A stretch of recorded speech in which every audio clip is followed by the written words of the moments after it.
civiles, yo empiezo por retomar algunos aspectos o conceptos jurídicos que estudiaron en el curso de civil, en el tercer curso de civil, en el libro de obligaciones, como lo es el hecho jurídico, el acto jurídico, diferencia entre uno y otro, diferentes formas de contratos, clasificación de contratos, cuándo es uno, cuándo es otro, qué es el acto jurídico, y por supuesto elementos de existencia y elementos de validez de los actos jurídicos. Entonces simplemente voy a retomar rápido, jóvenes, para los que están a través de Face, los conceptos de clasificación de los contratos. Ya sabemos que hay contratos bilaterales, hay actos jurídicos bilaterales y unilaterales. Un acto jurídico bilateral pues es un contrato porque tiene que haber dos partes. Un acto jurídico unilateral, el código. Ahí está.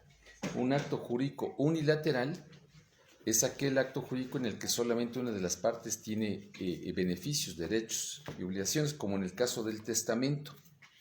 Entonces, para retomar rápido y avanzar, porque ya jóvenes con los compañeros del grupo oficial, ya estaba yo en la clasificación de contratos traslativos de dominio.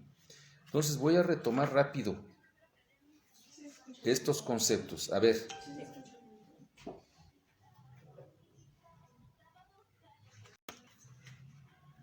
Clasificación de los contratos. Contrato unilateral es el que solo una de las partes se obliga. Bilateral, en el que hay obligaciones y derechos en forma recíproca. Contratos onerosos y gratuitos. El contrato oneroso es aquel en el que hay provechos y gravámenes para ambas partes.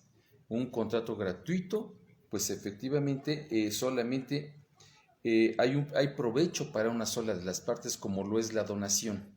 Entonces, aquí ya vamos la segunda clasificación de contratos. Primero bilateral y unilateral, luego oneroso y gratuito.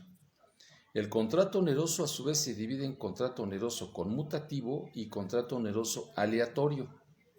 ¿Cuándo un contrato oneroso es conmutativo? Cuando se conocen perfectamente las prestaciones que pactan las partes. Los derechos es cuando son derechos y obligaciones tangibles, existentes. El contrato oneroso aleatorio es en el que no se conocen las prestaciones que pactan las partes. Pueden decirme cómo es posible esto. Sí es posible, como aquellos contratos de compra-venta de esperanza, en el que una parte, por ejemplo, le está comprando a otra algo que todavía no existe, pero que puede asegurar que va a existir, y por eso se pacta este contrato. Entonces, oneroso es el contrato en el que se pactan derechos, obligaciones recíprocas, provechos y gravámenes, o derechos y obligaciones recíprocas entre ambas partes. El contrato oneroso, repito, puede ser conmutativo o aleatorio. Conmutativo cuando se conocen las prestaciones que pactan las partes. Aleatorio cuando no se conocen, cuando son intangibles, cuando no existen, vaya. Luego, es una repasada muy fácil, jóvenes, para que entremos a la clasificación, ya a los contratos propiamente. Contratos consensuales. Otra clasificación: contrato consensual es el contrato que se perfecciona con el puro consentimiento de las partes, por eso se llama contrato consensual. Es decir, es un contrato que no requiere forma, no necesita que sea por escrito. Simple y sencillamente el consentimiento de las partes perfecciona este tipo de contrato. No requiere forma. Es importante, ya vimos que los contratos o actos jurídicos, para que sean válidos, muchos requieren forma y otros también requieren formalidad, y otros no deben cumplir la forma, como el consensual, que simple y sencillamente el consentimiento lo perfecciona, no requiere que se firme o se celebre por escrito. Luego, contratos formales. Ese contrato es el que se perfecciona con el consentimiento de las partes, pero a través de un documento, por escrito. Entonces, el contrato formal es el que se perfecciona cuando las partes... Consentimiento ya saben que implica aceptación, ¿verdad? Expresión de la voluntad de las partes.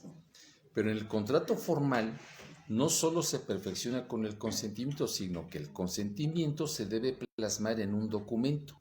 Es decir, aquí ya un contrato requiere forma por escrito. Reales o siguiente clasificación, este es un repaso rápido para los jóvenes que están en Face. Reales son los contratos. Dices reales que para que cuando sea necesario para su validez, por exigirlo ley o por algunas partes, que al celebrarlo, éstas entreguen material o jurídicamente el bien o bienes de las obligaciones creadas por el contrato. El contrato es real cuando en el momento de su celebración, por disposición de la ley o por convenio de las partes, se entregan en forma recíproca. Es, por ejemplo, la compraventa de contado. Yo pago el bien, me entregan la cosa. Ya fue un contrato formal, si es bien mueble por escrito, pero también fue real porque al momento de que yo estoy pagando me están entregando la cosa. Luego, contratos de tracto sucesivo. Los contratos de tracto sucesivo son aquellos contratos en el que las obligaciones se van cumpliendo a cierto tiempo. Un ejemplo de un contrato de tracto sucesivo es el arrendamiento. Si ustedes celebran un contrato de arrendamiento a un año forzoso para ambas partes, seguramente van a pactar el pago de una renta mensual. Bueno, como la obligación del arrendatario de pagar mensualmente la renta durante un año, por eso se conoce como contrato de tracto sucesivo, porque se van cumpliendo las obligaciones durante determinado tiempo. Y también hay contratos instantáneos, pues aquellos contratos que en el instante, en forma inmediata, las partes están cumpliendo los derechos y obligaciones pactadas en este contrato. Bueno, ya como elementos de existencia jóvenes, para los que están en Face, ya sus compañeros ya lo he explicado, elementos de existencia de un acto jurídico son el consentimiento, la voluntad, ¿verdad? La expresión de la voluntad. Recuerden que esa es la diferencia entre un hecho y un acto jurídico. En el acto jurídico siempre va a haber la expresión de la voluntad de las partes. Es decir, en forma muy sencilla, ustedes ya saben o recordarán que la diferencia entre acto y hecho jurídico es que en el hecho jurídico no hay expresión de la voluntad. En el acto jurídico sí hay la expresión de la voluntad de las partes. ¿Voluntad en qué sentido? Pues para adquirir derechos y obligaciones. Entonces, en el elementos de existencia de un contrato son el consentimiento, que el objeto pueda ser materia de las obligaciones creadas por el contrato. Dice, objeto que pueda ser materia, es decir, el objeto lícito del contrato, el fin lícito del contrato y la solemnidad. Ya expliqué que ya prácticamente el elemento solemnidad ya no existe en los contratos, sin embargo nuestro código todavía lo señala. Explicaba que hace tiempo el contrato de matrimonio, que por cierto ya se considera que no se puede considerar contrato, para que cumpliera con los elementos de existencia, les leían a los cónyuges al momento de casarse la epístola de Melchor Ocampo. Eso es lo que le daba solemnidad a ese contrato, al contrato de matrimonio. Ya actualmente ya no leen esa epístola porque ya para los grupos de feministas, pues es una epístola que ya hasta la leí. Habla, pues sí, de alguna cuestión hasta misógina y machista por parte del hombre hacia la mujer. Por eso es que ya los jueces del registro civil, actualmente los matrimonios civiles, independientemente del régimen, si es sociedad conyugal o separación de bienes, ya no leen esta epístola, ya no le dan esa solemnidad al contrato con esta lectura. Ya expliqué elementos de validez de un acto jurídico, de un contrato, jóvenes. Capacidad jurídica. aptitud para celebrar un acto jurídico, consentimiento o expresión de la voluntad, pero libre de vicios. En un acto jurídico bilateral o unilateral no puede estar viciada la voluntad de una o de las partes que celebran este acto jurídico. Ya sabemos que los vicios del consentimiento son el error, el dolo, la mala fe, la violencia, la lesión y la reticencia. Si ustedes identifican en qué consiste cada uno de estos vicios llamados del consentimiento, van a poder identificar en un contrato cuando existan, y por supuesto si los identifican, pues ese contrato estará viciado de nulidad, y la nulidad va a ser absoluta o relativa si es que ese acto jurídico contiene el consentimiento de una de las partes, pero está viciado. También hay objeto lícito del acto jurídico o fin lícito, pero en los elementos de validez, la forma y la formalidad son fundamentales, porque la forma o formalidad de un acto jurídico, jóvenes, implica su perfeccionamiento.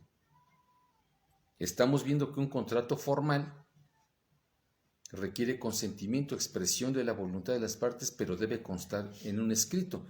Aquí la ley ya nos está diciendo que un contrato formal, sí, las partes expresan su voluntad, pero esa voluntad debe ser plasmada en un documento, por escrito. Hay diversos contratos que vamos a ir viendo qué tipo de forma o formalidad deben cumplir para que el contrato sea perfecto. Lo he señalado muchas veces, la compra-venta de bienes inmuebles.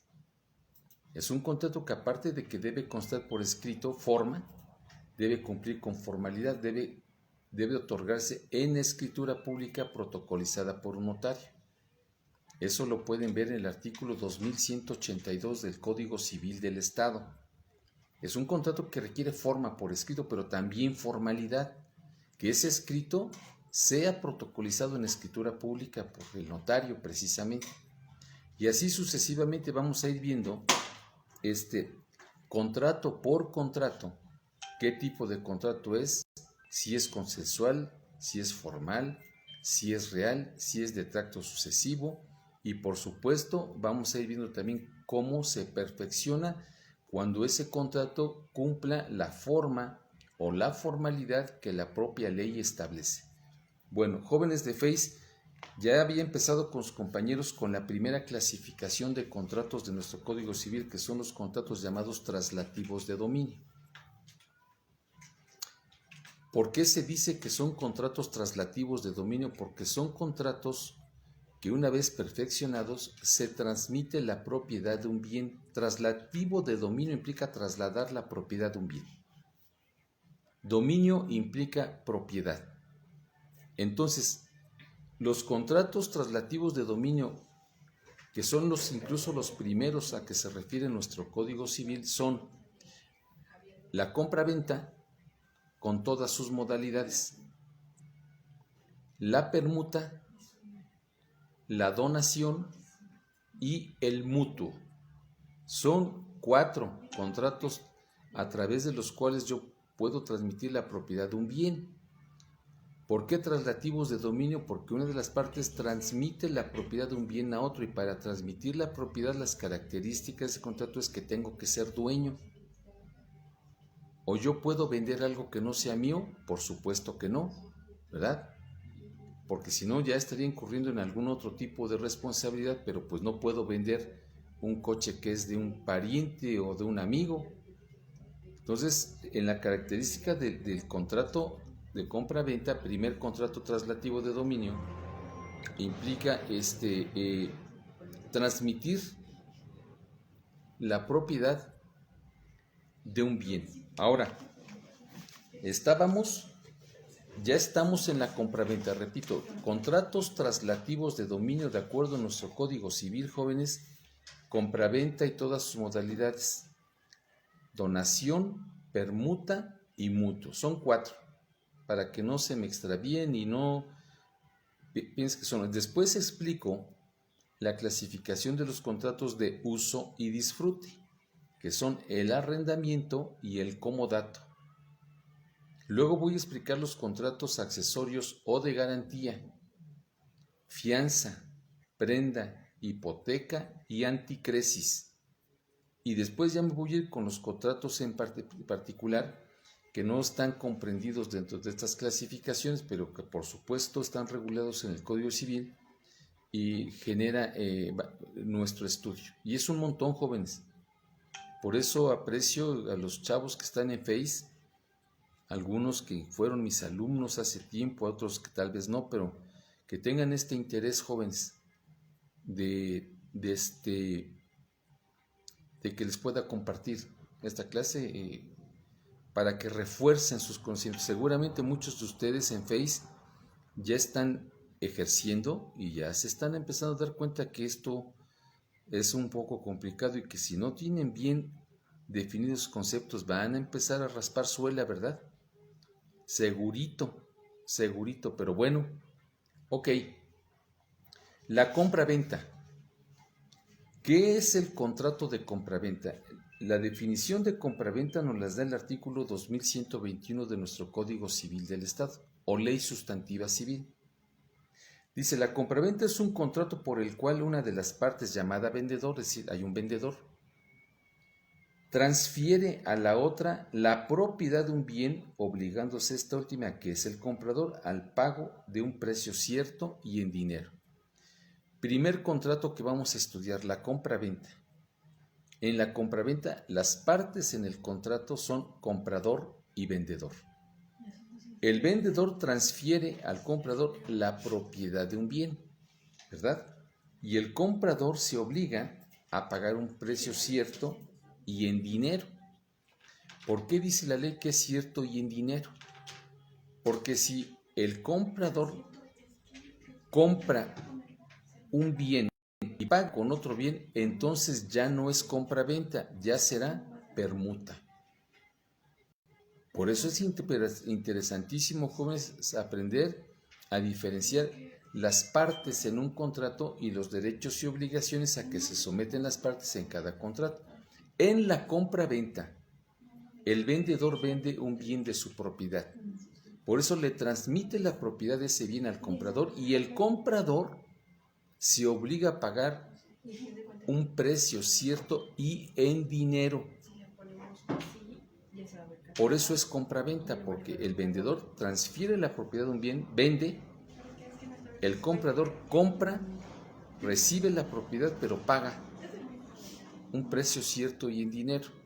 Si el pago del comprador, repito, es con otro tipo de bien, ya no será compraventa, será permuta, que lo vamos a revisar también con más detalles. Luego, fíjense, viene una situación muy interesante. ¿En qué sentido? Lo que dice el artículo 2122 del Código Civil del Estado. ¿Qué dice? La venta es perfecta y obligatoria para las partes por el solo convenio de ellas entre respecto del bien vendido y el precio pactado, aunque el primero no haya sido entregado ni el segundo satisfecho. ¿Qué significa?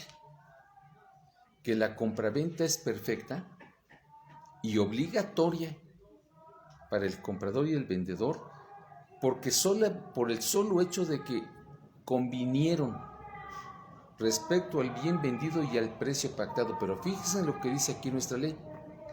Aunque no se entregue el bien y no se pague el precio. Pues quiere decir que la compraventa por su naturaleza jurídica implica un contrato consensual, ¿verdad? En el que si yo compré a un particular es una compraventa civil, porque también vamos a aprender a diferenciar cuando la compraventa es mercantil. Siempre un contrato civil, jóvenes, dicho sea de paso, un contrato va a ser de naturaleza civil cuando se celebra entre particulares. Recuerden que el derecho civil regula las relaciones jurídicas entre particulares. Cuando una de las partes, por ejemplo, ya es un comerciante, ya no es un contrato civil, ya es un contrato mercantil. Ya saben ustedes, cuando llevaron derecho mercantil, a quién la ley considera comerciante y qué la ley considera como acto de comercio. Eso lo ven en el Código de Comercio, artículo 3, a quién considera la ley comerciante, y el 35, qué son o qué se consideran como actos de comercio. Bueno, mientras sean particulares, el contrato va a ser civil.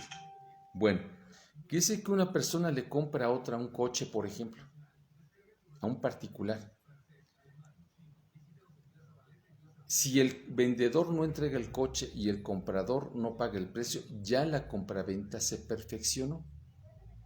Esto lo van a aplicar ustedes en su vida profesional en forma muy continua, porque fíjense, les cito un ejemplo de lo que implica todo esto.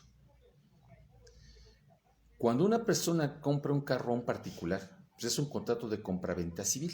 Si se lo compra a un lotero ya no es civil, ya es mercantil, porque aquel se dedica al comercio está vendiendo día a día, su vida diaria es vender coches, entonces ya no es civil, ya es un contrato de compraventa mercantil. Pero vamos a pensar que uno de ustedes compra un carro a otro particular y luego van a hacer el cambio de placas o el cambio de propietario a la Secretaría de Finanzas. Y en la Secretaría de Finanzas arbitrariamente dicen, tráeme o el contrato de compra-venta o la factura endosada. Aquí hay un concepto jurídico totalmente equivocado. Yo puedo decir, pues la compraventa, vengo a cambiar el nombre del propietario de este coche, el anterior propietario me entregó la factura, pero no hay contrato porque fue mi contrato consensual.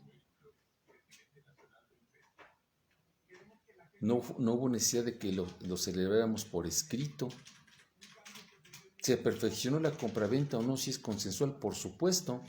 La ley dice que se perfecciona la compraventa y es obligatoria para las partes cuando convienen vendedor y comprador respecto a la cosa y al precio, aunque no se entregue la cosa ni se pague el precio.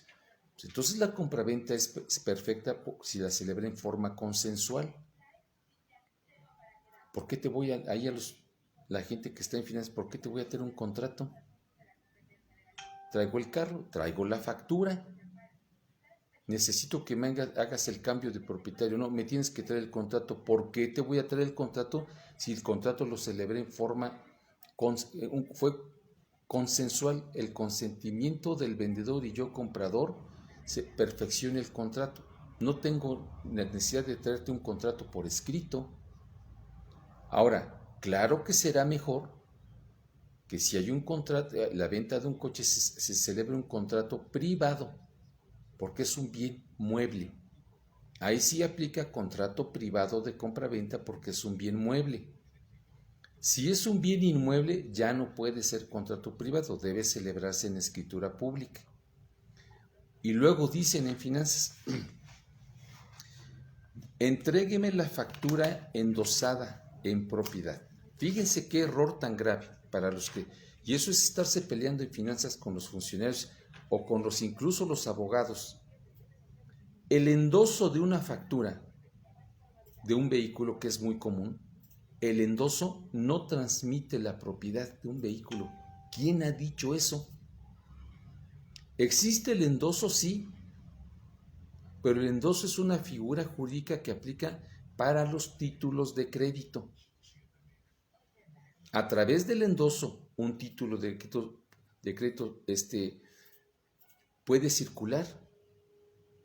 El endoso son 3 tipos de endoso: en procuración, en propiedad y en garantía.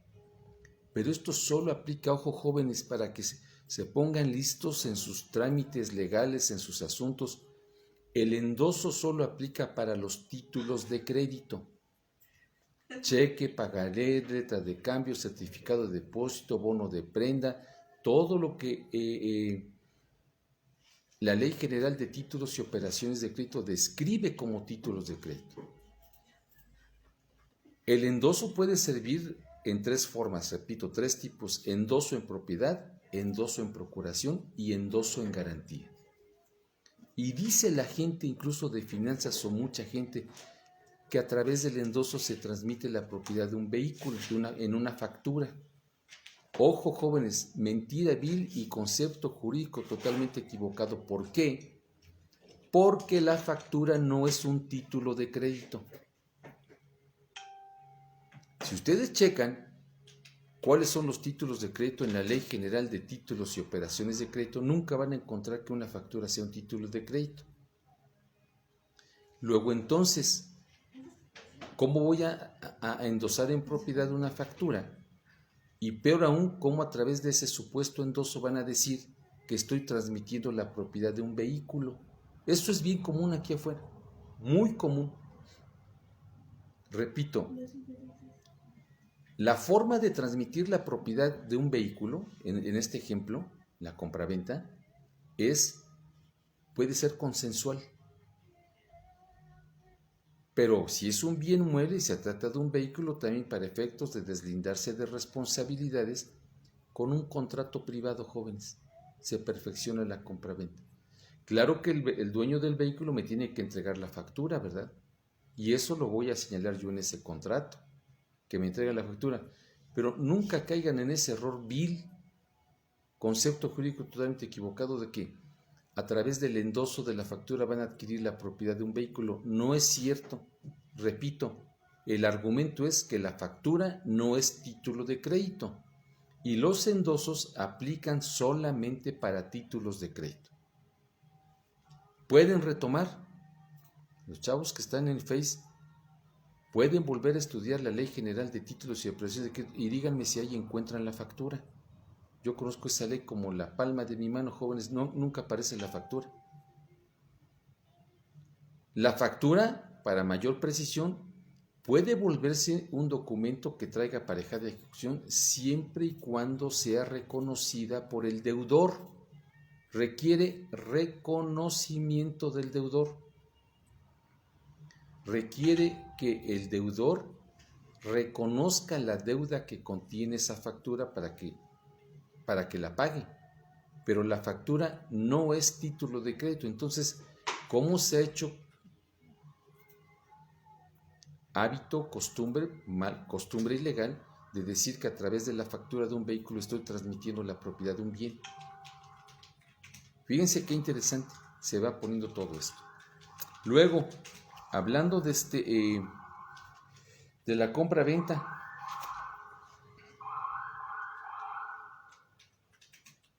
(2123) dice, desde el momento que la compraventa es perfecta, conforme a los artículos 1445, 1716 y 2122, pertenece el bien al comprador y el precio al vendedor.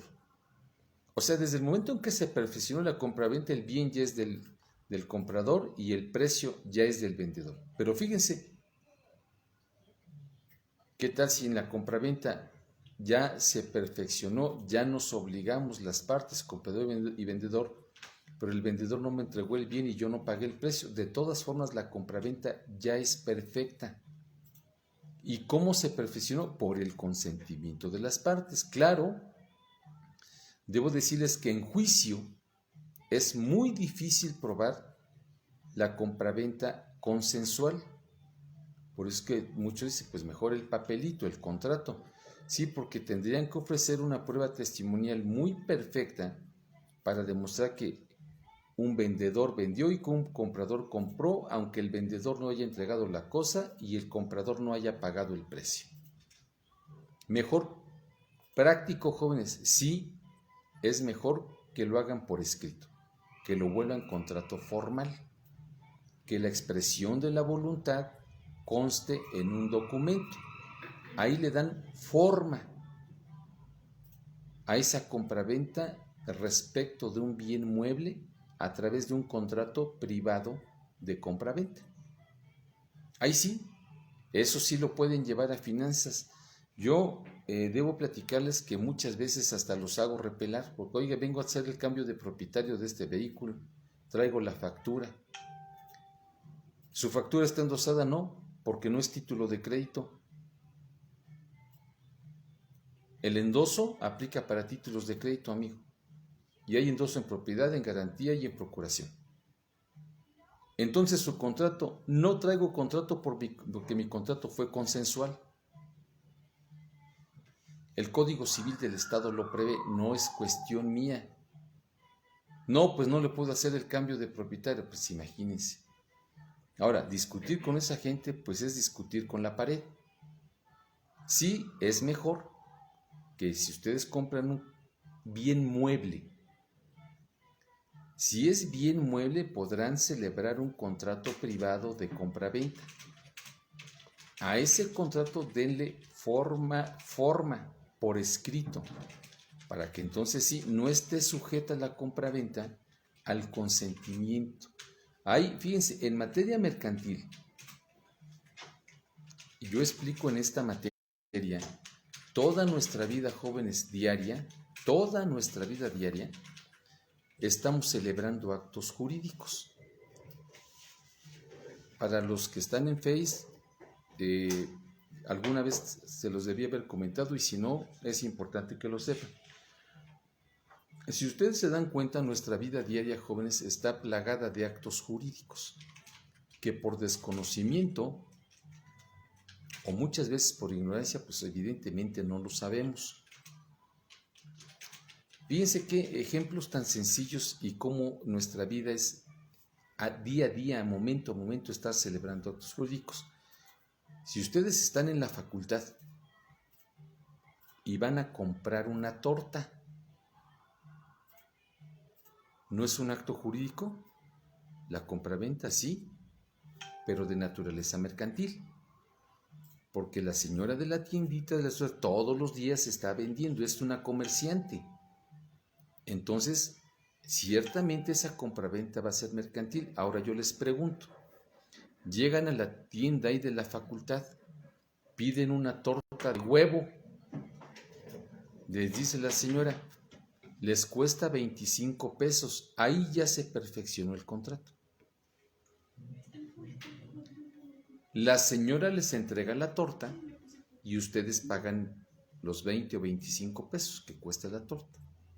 La pregunta es, ¿requirió forma? ¿Requirió que se firmara un contrato para esa compra-venta? No, correcto. Por eso es que es un contrato de compra-venta mercantil que se perfeccionó con el consentimiento. Pidieron la torta, la señora entrega la torta, ustedes pagan el precio, se perfeccionó la compra-venta. Por supuesto. Y si compran la Coca-Cola o la memela o el tamal, lo que sea, es un acto jurídico. Pero evidentemente la señora de la tienda en la facultad no va a decir, a ver, joven, vamos a firmar un contrato, ya me pidió una torta de huevo con jamón y con rajas y le cuesta tanto, a ver, fírmeme para que yo le haga la torta y usted me pague. Pues evidentemente no aplica así, no es así. Entonces, ¿cómo se perfecciona esa compra-venta? Consensual. Es una compraventa consensual, sí, de naturaleza mercantil, porque lo estoy celebrando con una comerciante. Otro, ustedes entre compañeros, cuando le dicen a un compañero, préstame tus apuntes, me voy a actualizar, quiero estudiar, de qué se trató la clase, no vine, en fin, eso es un contrato de comodato, porque es gratuito. ¿Cómo se perfecciona? Pues con el consentimiento.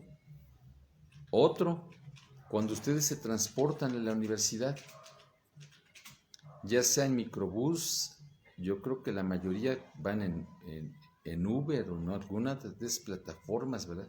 O algunos tienen su coche, pues qué bueno. Pero si se trepan al microbús, al taxi, al Uber, les van a cobrar por el traslado y ustedes van a pagar el importe del traslado. Ese contrato se llama contrato de porteadores y alquiladores, que es otro contrato también civil y también existe en materia mercantil, porque implica transporte. La pregunta es, si ustedes se trepan al microbús o al taxi o al Uber, les van a decir, vamos a firmar un contrato para que yo lo lleve y usted me pague. No. Por eso es que es un contrato de porteadores y alquiladores que se perfecciona con el consentimiento. Y uno más sencillo, si ustedes van en la calle, ven a una persona indigente y le dan 1,000 pesos, es donación, es una donación, ¿verdad? Gratuita. Entonces, es importante que ustedes sepan que en el día a día, en nuestra vida común, a diario y a cada momento estamos celebrando actos jurídicos. Todos los que somos abogados lo sabemos, por eso hay que tratar de hacerlo bien. En todo lo que... si yo quiero viajar a la Ciudad de México y voy en autobús, compro mi boleto en alguna de las empresas de el ADO, la Estrella Roja, estoy celebrando un contrato de porteadores y alquiladores. ¿Por qué? Porque la empresa, a través de pagar un boleto, me va a transportar.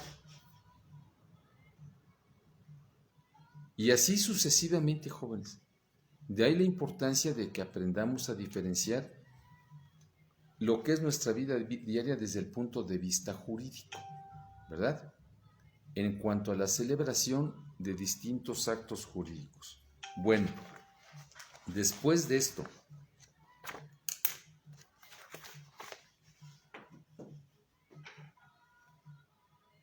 hay situaciones, jóvenes, las quiero precisar, jurídicamente de fondo,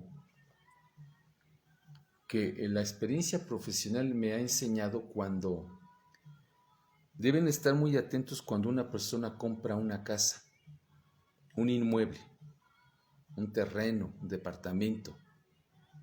Ya sabemos que ese contrato, ese acto jurídico es compraventa de bienes inmuebles, requiere forma y formalidad, forma por escrito y formalidad, debe otorgarse en escritura pública. Hay contratos que solamente forma, hay contratos que requieren forma y formalidad, hay contratos que el puro consentimiento lo perfecciona. De ahí el abogado va a tener elementos